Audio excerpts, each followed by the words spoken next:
अस्सलाम वालेकुम, welcome back my YouTube channel. आज हमारा जो टॉपिक है वो है extension of Kashi integral formula. आज हमने एक्सटेंशन पढ़नी है काशी इंटीग्रल फार्मूला में, और उसके बाद हमने उसकी डिफरेंशियल फॉर्म देखनी है और उसके कुछ क्वेश्चन को सॉल्व करेंगे। जैसे कि अपने प्रीवियस वीडियो में हमने देखा था कि हमारे पास जो काशी इंटीग्रल फार्मूला था वो क्या होता था। Cauchy integral formula is analytical functions mean that the function is differentiable within any closed contour of C. तो इसका मतलब ये था कि हमारे पास कोई भी क्लोज पाथ हो, उसमें कोई सा भी पॉइंट ए जो हो वो क्या होगा, वो डिफरेंशिएबल होगा हर लिहाज से, हर जगह से। ठीक है, ये हमारे पास एक क्लोज पाथ था। ठीक है, इसमें जो हमारे पास ये ए पॉइंट था, ये हमारे पास क्या था कि ये हमारे पास एनालिटिक था, क्योंकि ये हमारी जगह से डिफ्रेंशिएट हो सकता था। फिर हमने क्या किया था, इसके अंदर एक और हमने सर्कल बनाया था क्लोज पाथ का, और फिर हमने उसमें से सर्कल की वैल्यू निकाल के हमने देखा था कि हमारे पास जो एफ सी डैश है और एफ सी जो है वो दोनों बराबर हैं। ठीक है, ये हमारे पास क्या था, काशी इंटीग्रल फार्मूला था। ठीक है, इस फार्मूले को हमने क्या करना है, डिफ्रेंशिएट करना है और देखना है कि हमारे पास जो पावर्स होती हैं उसको किस तरीके से सवालों को सॉल्व कर सकते हैं। तो सबसे पहले हम इसका डिफ्रेंशिएट देखते हैं और देन फिर हम इसको आगे सॉल्व करते हैं। तो जैसा कि आपको पता है कि हमारे पास इसको इस तरह से भी हम लिख सकते हैं और इसको हम इस तरीके से भी लिख सकते हैं, क्लोज पाथ के इंटीग्रल को। तो हम अब इस वाले साइन को लेके चलते हैं। तो ये देखो कि हमारे पास फार्मूला क्या था, फार्मूला हमारे पास था F of Z divided by Z minus A. ठीक है, और उसके बाद हमारे पास is equal to F of A. ठीक है, और इसके शुरू में हमारे पास क्या था, 1 डिवाइडेड बाई 2 पाई आई। ये हमारे पास इसका फार्मूला था जिसको हमने प्रूव किया था। अब इस फार्मूले को लिखने के दो तरीके हैं, या तो ये 1 डिवाइडेड बाई 2 पाई इधर ले आओ या इसको इधर ले जाओ। जब हम इसको इधर लेके जाएंगे तो ये हमारे पास क्या हो जाएगा, एफ ऑफ ए। ठीक है, और यह जब हमारे पास आ जाएगा 2 pi I is equal to closed path. ठीक है, और एफ ऑफ जी, और हमारे पास क्या आ जाएगा जेड माइनस ए। ठीक है, अब ये हमारे पास आ गई। इसको आप क्या करो, आप इसको पार्शियल डिफरेंशिएट करो, पार्शियल डिफरेंशिएट। ठीक है, विद रिस्पेक्ट टू ए। ठीक है, हम ए के हिसाब से इसको, या जेड के लिहाज से, हम जेड के लिहाज से इसको क्या करते हैं, डिफरेंशिएट करते हैं, क्योंकि हमारे पास यहाँ पे क्या होता है, डी जेड होता है। ठीक है, हमने जेड के हिसाब से अब क्या करनी है, इसकी डिफरेंशिएशन करनी है। तो देखो क्या डिफरेंशिएशन होगी, जब ये ऊपर जाएगा तो ये -1 हो जाएगा, पावर पहले आ जाएगी, पावर में से एक की कमी। ठीक है, और तो ये जब ये ऊपर जाएगा तो ये -1, ये देखो ये है ना z माइनस ए। ठीक है, ये 1, तो जब ये ऊपर आएगा तो ये हमारे पास क्या हो जाएगा, z माइनस ए की पावर -1। अब पावर रूल लगेगा तो ये क्या आ जाएगा, माइनस पहले आ जाएगा। ठीक है, और माइनस माइनस प्लस, तो ये हमारे पास क्या हो जाएगा, z माइनस ए की पावर -2 हो जाएगी। और जब हम इसको नीचे लेके जाएंगे तो ये हमारे पास क्या आ जाएगा, +2। तो इसका मतलब हमें पता चल गया इसकी डिफरेंशिएट हमारे पास क्या हो रही है, 2 आ रहा है। क्या आ रहा है, 2 आ रहा है। तो देखो क्या बन जाएगी, अब इसको जब हम लिखेंगे तो ये आ जाएगा एफ ऑफ ए। ठीक है, 2 pi I is equal to, यहाँ पे हमारे पास क्या आ जाएगा, close path F of Z. ठीक है, और यहाँ पे हमारे पास क्या आ जाएगा, जेड माइनस ए की होल पावर 2। ठीक है, इसका ये एक दफ़ा हमने डिफ्रेंशिएट किया तो हमारे पास ये आ गया एफ डैश ऑफ ए का। ठीक है, इसको जब हम दोबारा डिफ्रेंशिएशन करेंगे तो ये हमारे पास क्या आ जाएगा, अब ये जो है पावर ऊपर जाएगी तो ये 2 आ जाएगा, 2 बाहर आ जाएगा। तो जब ये 2 बाहर आएगा तो इस 2 से ये वाला 2 जो है कैंसिल हो जाएगा। तो देखो ये हमारे पास क्या आ जाएगा, 2 पाई आई। ठीक है, डिवाइडेड बाई 2 पाई आई। ठीक है, और यहाँ पे हमारे पास क्या आ जाएगा, close path F of Z. ठीक है, और जेड माइनस ए, इसकी पावर क्या आ जाएगी, क्यूब आ जाएगा। सिमिलरली जब हम इसका जनरल फार्मूला लिखेंगे तो जनरल फार्मूला हमारे पास क्या आएगा, तो इसका हमारे पास जनरल फार्मूला आ जाएगा F of N of A. ठीक है, और 2 pi I divided by N factorial. ठीक है, इज इक्वल टू सी, और ये क्लोज इंटीग्रल आ गया। उसके बाद function of F of Z divided by Z minus A की पावर n प्लस 1। ये हमारे पास इसका क्या है, जनरल फॉर्म है। ये हमारे पास क्या है, डिफरेंशियल फार्मूला, जो आगे सवालों में सोल्व होगा। ठीक है, और आगे इसको हम इसी फार्मूले को हम यूज़ करते हुए इसको निकालेंगे। इसका लिखने का दूसरा तरीका भी यही है कि हम इसको इस तरीके से भी लिख सकते हैं कि एफ ऑफ ए, ठीक है, इज़ इक्वल टू, अब यहाँ पे आ जाएगा n factorial divided by 2 pi I closed integral F of Z divided by Z minus A की पावर n प्लस 1। इसको हम इस तरीके से भी लिख सकते हैं, क्योंकि हमारे पास जो फार्मूला है हम दोनों मेथड से लिख सकते थे जैसे मैंने बताया था। तो इसको ये वाले सवाल को भी और इस तरीके से भी हम लिख सकते हैं। नाउ अब हम क्या करते हैं, इनके सवालों के ऊपर आते हैं कि हमारे पास जो क्वेश्चन गिवन्स हैं पेपर के अंदर, तो किस तरीके से हमारे पास पेपर में सवाल आ सकते हैं। अब देखो हमारे पास कुछ ये सवाल है, ठीक है। अब इस सवाल के अंदर हमारे पास एक एक्सपोनेंशियल है, उसकी पावर है 2z, साइन हाइपरबोलिक 3z और divided by z minus 3i pi divided by 2, ये आयोटा है, ठीक है, और dz। हम इसको सॉल्व करेंगे। सबसे पहले हम ये करते हैं, ये सवाल जो ईजी है, ठीक है। सेम तरह से ये वाला सवाल है और फिर हैं सारे सवाल को सेम मेथड। देखो किस तरीके से सवाल को हम सॉल्व करेंगे। अब जैसा कि हमें पता है कि हमारे पास जो सवाल है वो क्या है, sine z divided by z minus 5/2, ठीक है, और dz। हमारे पास फार्मूला क्या होता है, f of a is equal to f1 divided by 2πi, और उसके बाद हमारे पास क्या आता है, integral of c f of z, ठीक है, और z माइनस a, ठीक है, और dz। हम क्या करते हैं, ये 2πi को उधर ले जाते हैं, तो ये हमारे पास हो जाएगा 2πi f of a is equal to close integral f of z, ठीक है, और z माइनस a। हम ये वाला ही फार्मूला अब हर सवाल में हम यूज़ करेंगे। अब ये फार्मूला है, इसमें हमारे पास क्या f ऑफ z है, z माइनस a है, ठीक है। तो सबसे पहले हमें क्या चाहिए, f ऑफ z। तो हमारे पास सवाल में f ऑफ z हमारे पास क्या है, ये हमारे पास क्या है, f ऑफ z है। तो f ऑफ z की हमारे पास वैल्यू क्या आ गई, f ऑफ z की वैल्यू हमारे पास आ गई साइन z, ठीक है। और उसके बाद हमारे पास z माइनस a की वैल्यू क्या है, z माइनस a, ठीक है। अब z माइनस a की वैल्यू हमारे पास क्या है, यहाँ पे अगर हम देखा जाए तो a हमारे पास किसके इक्वल है, माइनस π/2 के ना, ठीक है। तो ये a हमारे पास किसके इक्वल है, π/2 के। हम तो यहाँ पे हमारे पास क्या आ जाएगा, z माइनस 5/2, ठीक है। और हमें क्या चाहिए, हमें तो z की वैल्यू चाहिए, से इक्वल टू 0 क्वेश्चन बना लो। यहाँ पे हमारे पास आ जाएगा z इज़ इक्वल टू 5/2, ये आ जाएगा z इज़ इक्वल टू हमारे पास 5/2 आ जाएगा। अब हमारे पास देखो कि f ऑफ z भी आ गया, ठीक है, और z की वैल्यू भी आ गई। अब हम क्या करेंगे, इसको वैल्यूज़ को पुट करते हैं f ऑफ z में, putting value z in f of z। तो z की वैल्यू हम किस में पुट करेंगे, f ऑफ z के अंदर। तो देखो हमारे पास क्या आ जाएगा, ये हमारे पास f ऑफ z कितना था, साइन z, और z की वैल्यू हमारे पास क्या आई है, π/2 इज़ इक्वल टू साइन π/2। अब ये π/2 हमारे पास किस में है, रेडियन में है। इसको जब डिग्री में चेंज करेंगे तो ये हमारे पास कितना आ जाएगा, 90 डिग्री, ठीक है। और 90 साइन 90 कितना होता है, 1। तो f π/2 इज़ इक्वल टू 1, क्या आ जाएगा, यहाँ पे 1 आ जाएगा। नाउ ठीक है, अब ये जो f π/2 है इसको कहाँ पुट कर दो, इसको इस फार्मूले में पुट कर दो f ऑफ a की जगह पे। तो देखो हमारे पास क्या आ जाएगा, 2πi f of a is equal to f of z और z माइनस 5/2। ये हमारे पास सवाल था, ठीक है, फार्मूला था, सॉरी। अब इस फार्मूले में हमने क्या करना है, f ऑफ a की वैल्यू हमारे पास क्या है, π/2, और π/2 की वैल्यू हमारे पास क्या है, 1। तो हमने यहाँ पे ये वैल्यूज़ को पुट करना है। तो देखो हमारे पास आंसर क्या आ जाएगा, हमारे पास आ जाएगा आंसर f ऑफ z लॉस इंटीग्रल f ऑफ z, फिर z minus 5/2 is equal to 2πi f of π/2 की वैल्यू क्या है, 1। तो ये हमारे पास क्या आ जाएगा, f ऑफ z, ठीक है। नीचे हमारे पास क्या आ जाएगा, z minus 5/2 is equal to, यहाँ पे हमारे पास क्या आ जाएगा, 2πi, और यही इसका रिक्वायर्ड आंसर है, ठीक है।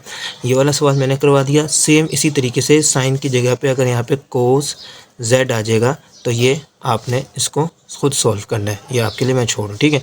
अगला सवाल हमारे पास क्या है, अगला सवाल हमारे पास है कोस z divided by z minus 5, ठीक है, और dz। यहाँ पे 5/2 है और यहाँ पे क्या है, 5, ठीक है। सेम स्टेप इसमें भी यही है सारे, ठीक है। लेकिन ये 5/2 से जब आप करोगे कोस z को तो आंसर 0 आएगा। इसको करके देखना, क्योंकि कोस 90 क्या होता है हमारे पास, 0 होता है। तो आप इसको करके देखना। अब हम इसको सोल्व करते हैं सेम इसी मेथड से कि हमारे पास देखो एफ ऑफ जेड क्या होता है। सबसे पहले एफ ऑफ जेड निकालते हैं। एफ ऑफ जेड हमारे पास है कोस जेड के, ठीक है। और यहाँ पे हमारे पास जेड हमारे पास क्या आ जाएगा बेटा, जेड हमारे पास आ जाएगा फाई। अब इस फाई को हम कहाँ पुट कर देंगे, इसमें पुट कर देंगे फंक्शन में। तो F of phi is equal to cos phi. अब जब हम इस फाई को रेडियन में डिग्री में चेंज करेंगे तो हमारे पास कितना होता है, ये 180 डिग्री होता है, ठीक है। तो कोस फाई, कोस 180 कितना होता है, -1 के। कोस फाई कितना होगा, -1 के। अब फार्मूले में वैल्यूज़ को पुट कर दो। फार्मूला हमारे पास क्या होता है, 2πi फंक्शन ऑफ पाई, ठीक है, is equal to close integral F of Z, ठीक है। और उसके बाद हमारे पास क्या आ जाएगा, z माइनस फाइव, ठीक है। एफ ऑफ जेड की जगह पे कोस जेड लिखना है, ठीक है। यहाँ पे आपने क्या लिखना है, कोस जेड। तो देखो इसका आंसर क्या आ जाएगा, -2πi close integral of c cos z divided by z minus five. ये इसका क्या है, रिक्वायर्ड आंसर, ठीक है।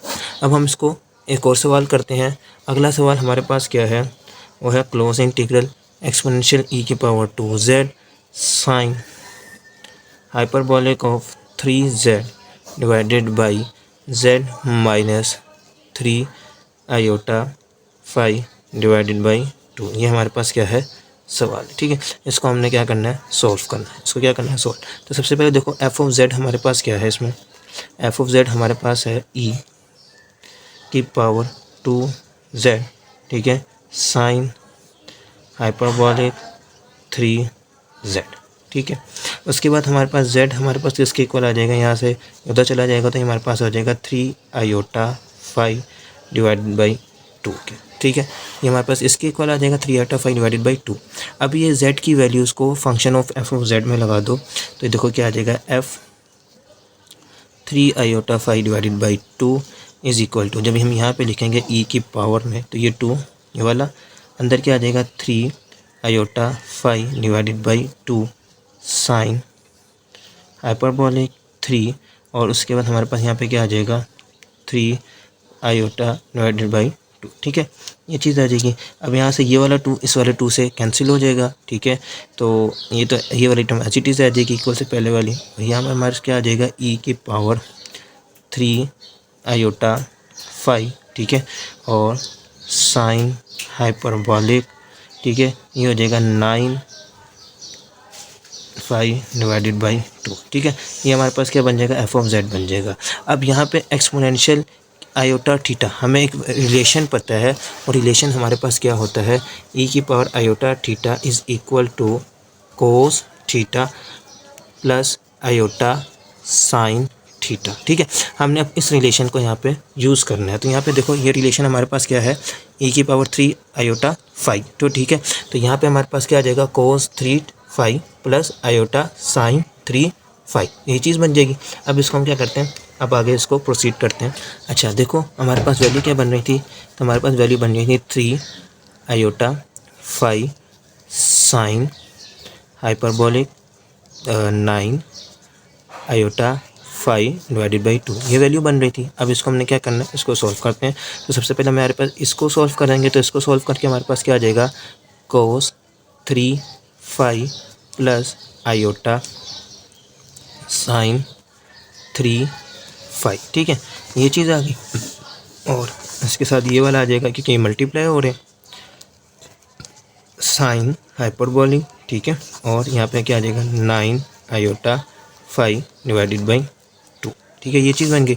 अब कोस 3 5 किसके इक्वल होता है, कोस 3 5 हमारे पास इक्वल होता है, ये देखो ये 0 है, ठीक है। अब यहाँ पे हमारे पास क्या होता है, कोस 0 1 होता है और कोस 5 कितना होता है, -1। तो यहाँ से ये 1, ठीक है, फिर दोबारा तो ये हमारे पास क्या आ जाएगा, इसका आंसर -1 आ जाएगा। तो यह -1 आ जाएगा। तो ये कोस 3 5 हमारे पास किसके इक्वल हो गया, -1 के इक्वल हो गया। सिमिलरली साइन 3 5 तो ये हमारे पास 0 हो गया, ये क्या हो जाएगा, 0 हो जाएगा, ठीक है। और अच्छा जी यहाँ पे आ जाएगा हमारे पास -1। सिमिलरली अब यहाँ पे क्या है, साइन हाइपरबोलिक, साइन हाइपरबोलिक, ठीक है, 9i और 5/2। अब ये 9π/2 कितना होगा, तो अब इसको सोल्व करते हैं। तो ये देखो π/2 है, कितनी दफ़ा है कि ये 9 दफ़ा आ रहा है। तो ये आ रहा 0, 0 से ये एक π/2, ये दूसरा π/2, ये तीसरा, ये चौथा, पाँचवा। तो हम इस तरह से अगर देखा जाए तो यहाँ पे हमारे पास क्या आ जाएगा, -1 + 0, ठीक है। और यहाँ पे हमारे पास क्या आ रहा था, ये आयोटा है, ठीक है, साइन, ये क्योंकि 9 आयोटा हम इसको बाहर लिख लेते हैं, ये आयोटा आ गया। और ये हमारे पास क्या आ जाएगा, 1 आ जाएगा। इसका भी हमारे पास क्या आ जाएगा, 1 आ जाएगा।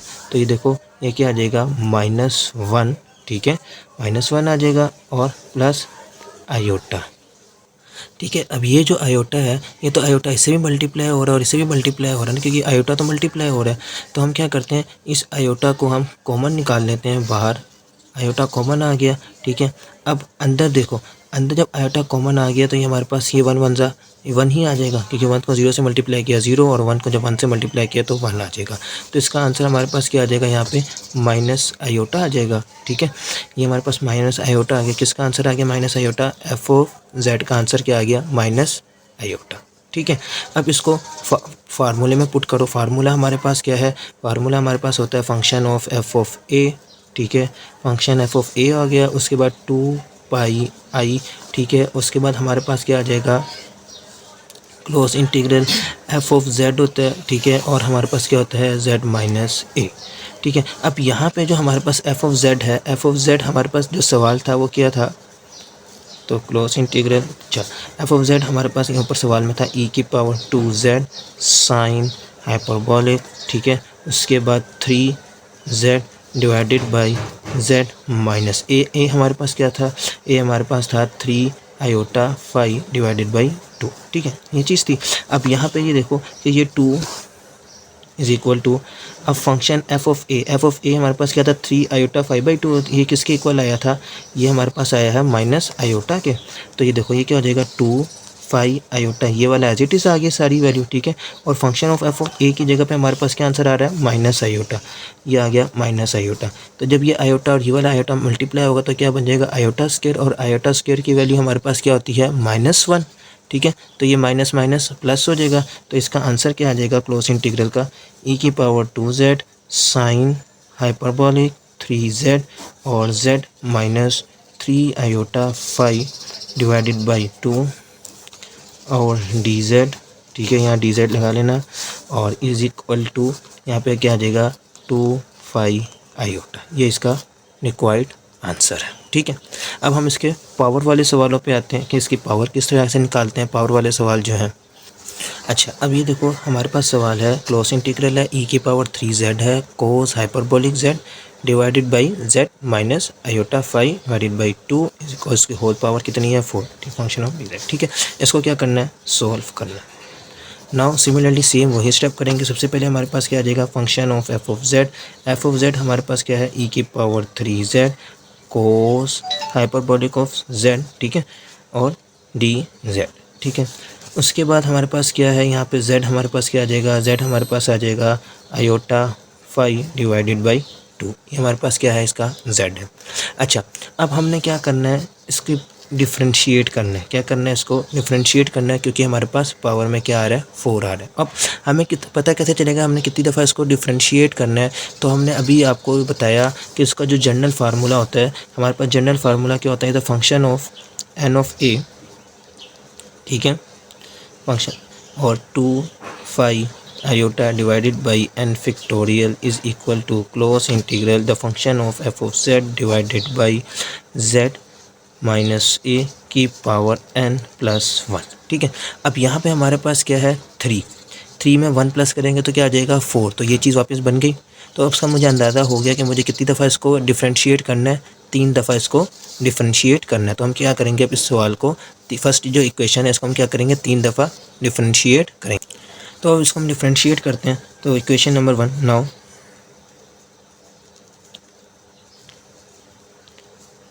डिफ्रेंशिएट विद इक्वेशन नंबर 1 को हम क्या करने लगे हैं, डिफ्रेंशिएट करते हैं, ठीक है। देखो अब ये डिफ्रेंशिएट करके क्या वैल्यूज़ हमारे पास बन जाएंगी। तो हमारे पास सबसे पहले क्या है, function of function of F of Z, ठीक है, ई की power 3z cos hyperbolic of z, cos hyperbolic z।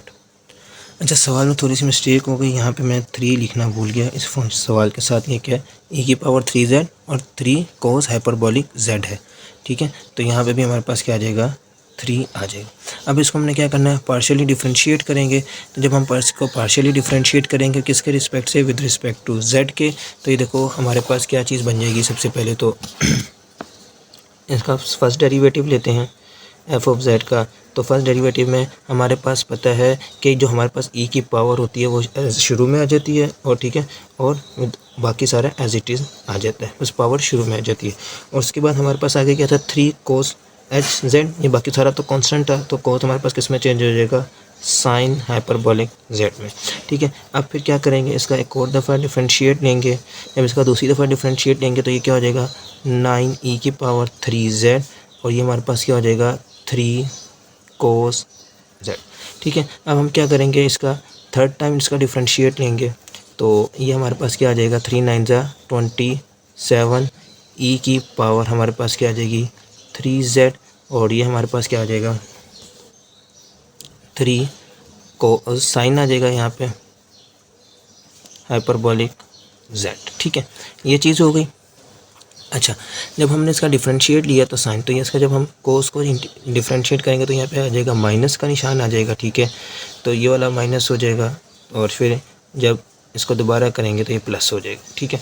अब हमारे पास देखो क्या चीज़ है, ये हमारे पास डिफरेंशिएट हो गया।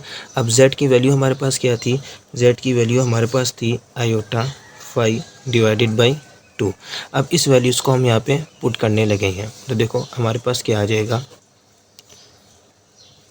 कहाँ पुट करनी है, इस तीसरी इक्वेशन के अंदर हमने इसको पुट करनी है। तो देखो ये हमारे पास क्या आ जाएगा, iota 5 divided by 2 is equal to 27 E की पावर 3 आयोटा 5 डिवाइडेड बाई 2, ठीक है।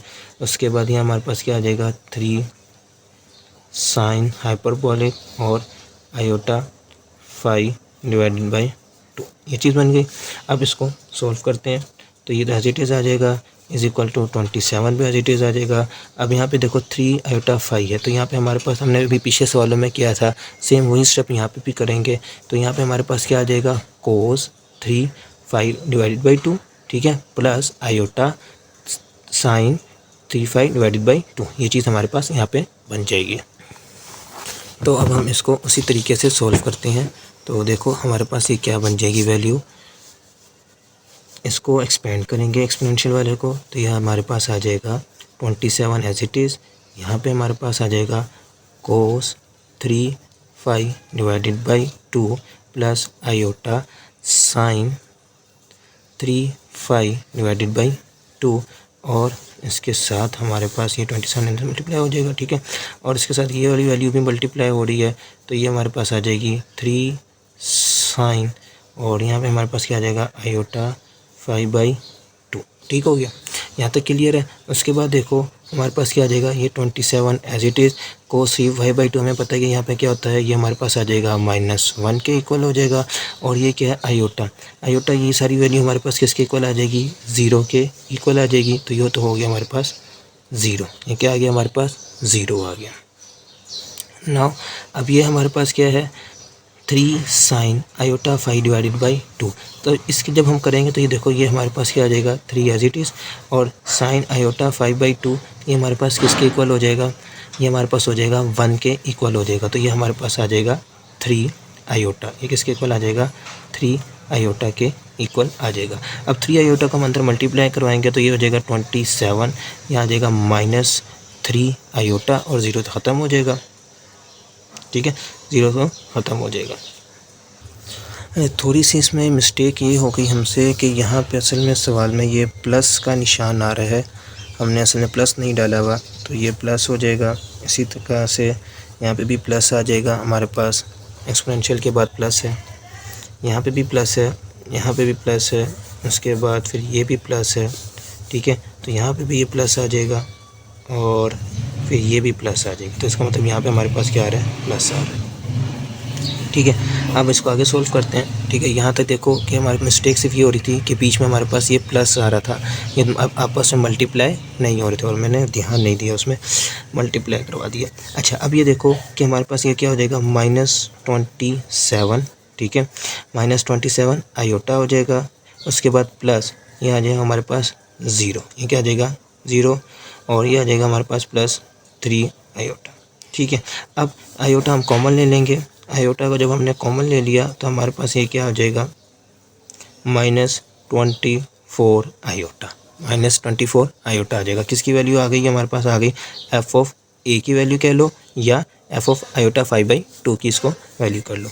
अब इसको जो है सवाल में वैल्यूज़ को वापस पुट करो, तो हमारे पास सवाल क्या था, हमारे पास था 25 आयोटा, ठीक है, डिवाइडेड बाई n का फैक्टोरियल, ठीक है, और f(a), ठीक है, is equal to close integral f(z) divided by z minus a की पावर n+1। ये फार्मूला था ना।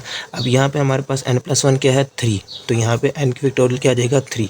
तो इसको ये हमारे पास क्या हो जाएगा, 25 आयोटा, n की जगह पे 3 आ जाएगा, 3 फैक्टोरियल। उसके बाद फंक्शन ऑफ f(a) की वैल्यू हमारे पास क्या आई है, -24 आयोटा इज इक्वल टू, ठीक है, सी f(z) हमारे पास क्या था, e की power 3z plus 3 cos hyperbolic z divided by z। अब यहाँ पे क्या था हमारे पास, आयोटा 5/2, और इसकी पावर क्या थी, 4, इसकी पावर क्या थी पूरे की 4। ये 3 फैक्टोरियल हमारे पास किसके इक्वल हो जाएगा, 25 आयोटा डिवाइडेड बाई 6, और ये हमारे पास क्या आ जाएगा, -24 iota is equal to e की power 3z plus 3 cos hyperbolic z minus iota 5 divided by 2, ये इसके इक्वल हो जाएगा। अब ये 6 से इसकी कैंसिल हो जाएगी, इसको कैंसिल कर देंगे, ये वाला आयोटा और ये वाला आयोटा जब मल्टीप्लाई हो जाएगा तो इसका आंसर भी हमारे पास आ जाएगा। तो इसका आंसर देखते हैं हमारे पास क्या आता है। तो 6 4 जा हमारे पास क्या होता है, 24 होता है। तो यहाँ पे हमारे पास ये 4 आ गया, आयोटा स्क्वायर होएगा, तो स्क्वायर की वैल्यू -1 होती है, तो ये वो वाला -1 और ये वाला -1 ये +1 हो जाएगा, और 2 4 जा 8, तो ये हमारे पास हो जाएगा 8/5 is equal to close integral e की power 3z plus 3 cos hyperbolic z divided by z minus iota 5/2। ये इसका हमारे पास क्या है, रिक्वायर्ड आंसर है। आपको समझ आई होगी। इंशाल्लाह नेक्स्ट वीडियो में मिलेंगे कुछ डिफरेंट सवालों के साथ। जब तक के लिए अल्लाह हाफिज़।